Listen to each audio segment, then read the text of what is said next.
With us on the programme to look through this story and a few of the other big stories of the day, we have Charlie Downs back with us, political commentator and all-round good bloke. How are you, Charlie? I am well. It's been quite a challenging few weeks following the news, as we do. It's been very distressing, especially some of the details that came out yesterday about the, the actual extent of the attack that was carried out by Axel Rudakubana.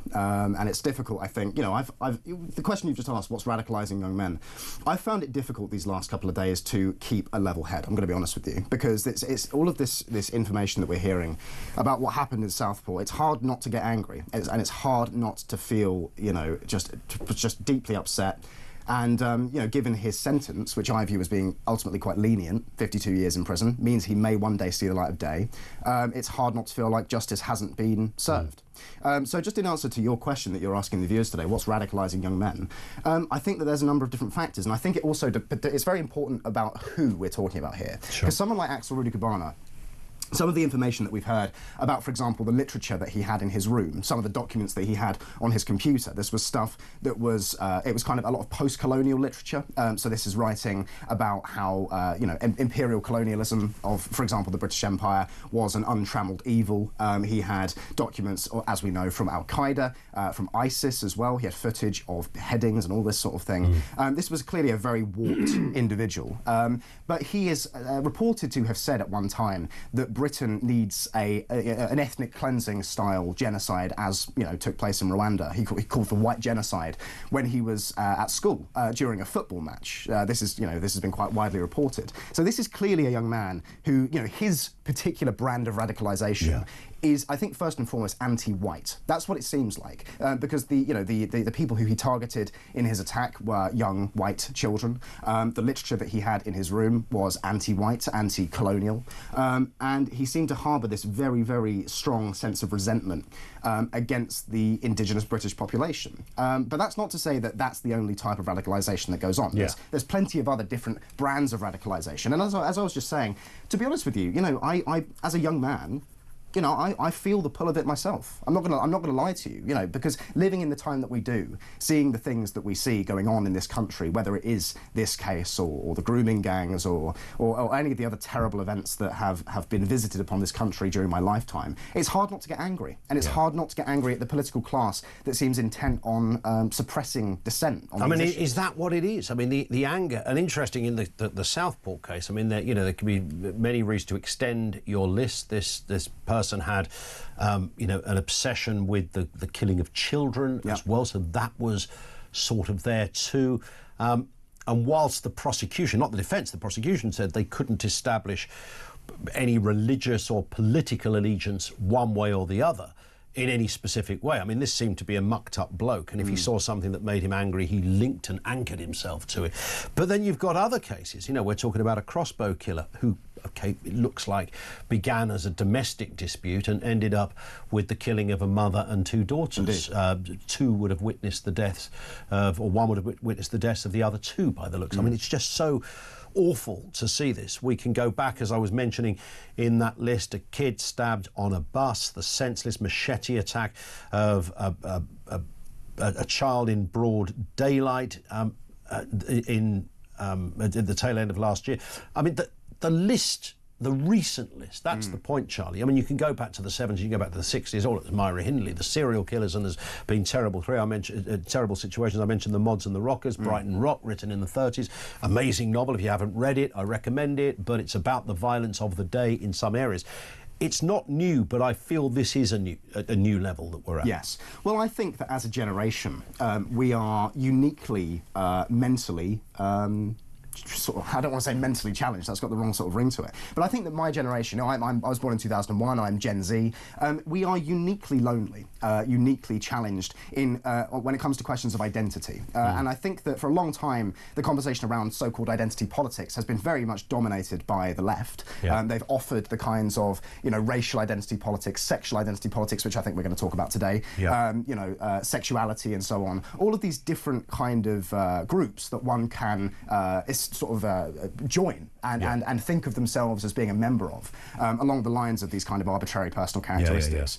But I think a large part of the reason that so many young people do feel so kind of, depressed anxious and in some cases drawn to radicalisation is because we have no sense of belonging. We have no sense of place, identity, purpose, and so on. And I think a large part of that in Britain is because of the fact that British culture, British history, has been so derided, so so attacked during for my entire life. Yeah. I've been taught that British culture is kind of doesn't even really exist. It's kind of the default culture. It's interesting, isn't it? There's a sort of an analogy here with obesity. Hear me out on this. A big obesity problem. Nobody can work it out, and yet we have more advice and information on keeping fit and eating well than we've ever had in the human journey. Similar with this, you could argue young people have got more opportunities. If you want to be on the radio, make your own podcast. You want to be on the TV, make your own podcast, put it onto YouTube. If it's good, it'll beat some of the mainstream boys. You can do that kind of stuff. There's loads of opportunities. Want to get into the music industry, football, etc. There's never been greater opportunities, and yet simultaneously, it clearly feels to a growing number of young people, and in this case, mostly, not exclusively, but mostly young men, that they haven't got those opportunities, that there is an injustice going on. Well, I think part of it is the kind of liberal moral paradigm that we've lived in for decades since before I was born, that has kind of taught us that to live a fulfilling life is to be as mobile as possible, as individually actualised and expressive as possible. The ultimate moral good of the kind of post-war moral paradigm is individual self-expression. Once again, that's where all of this identity politics stuff comes from. The idea that you can't judge me, you can't judge my identity. Yeah. But actually what that leads to is a kind of rootlessness. It's a kind of directionlessness in life. So we are without a rudder. Yes, indeed. And I think that makes, unsurprisingly, makes people feel lost.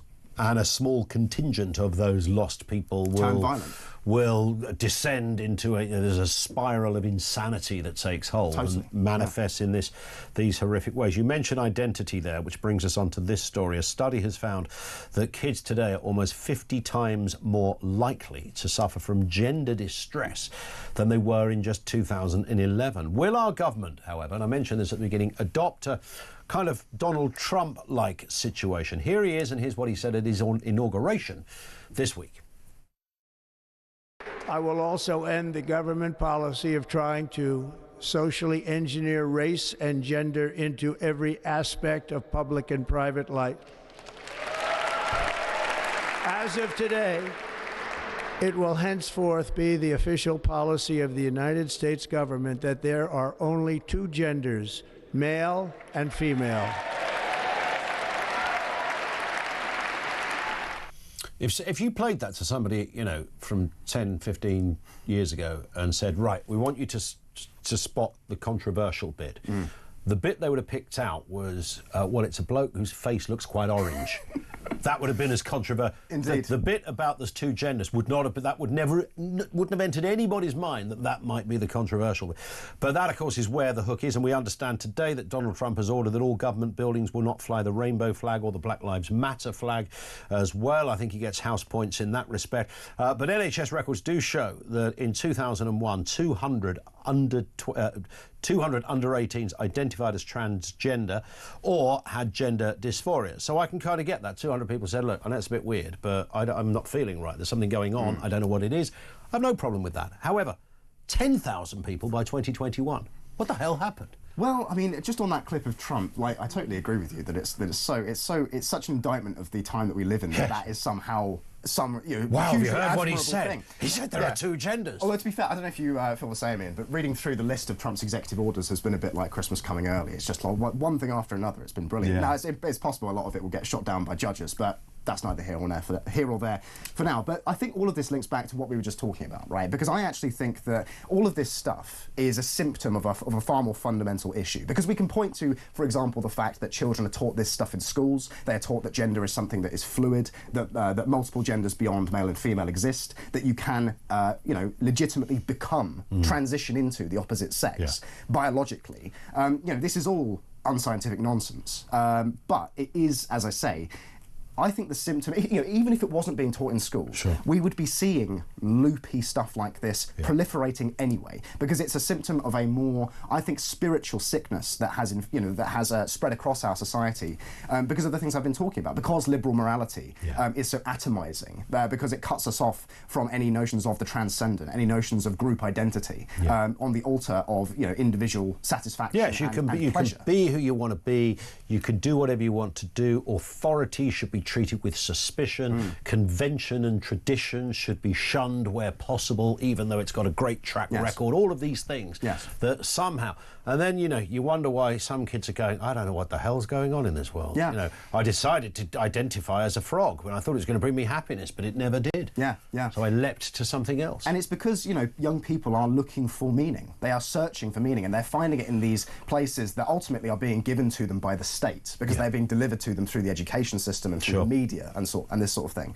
But that's not where they're going to find it. And more to the point as well, I'm far from the first person to say this, but the whole trans and gender thing is so riddled with contradictions, because at once you can become, as a man, you can become a woman by undergoing a physical surgery, but actually anybody can be a woman, and it doesn't matter about the physical. You just have to say it. Yeah, it doesn't matter about your physical. No, don't worry with the physical stuff, like in the old days of somebody who was changing sex. No, just say it. Just call it be whatever you want to be. I mean, it's a nonsense, demonstrably. Is that part and parcel of where we're at? Does it feed into the same debate in terms of the radicalisation of young men, which is what we're asking here? What do you think is behind it? We've seen so many horrific cases of just horrendous slaughter and murder, Southport being the most recent, but sadly there are others.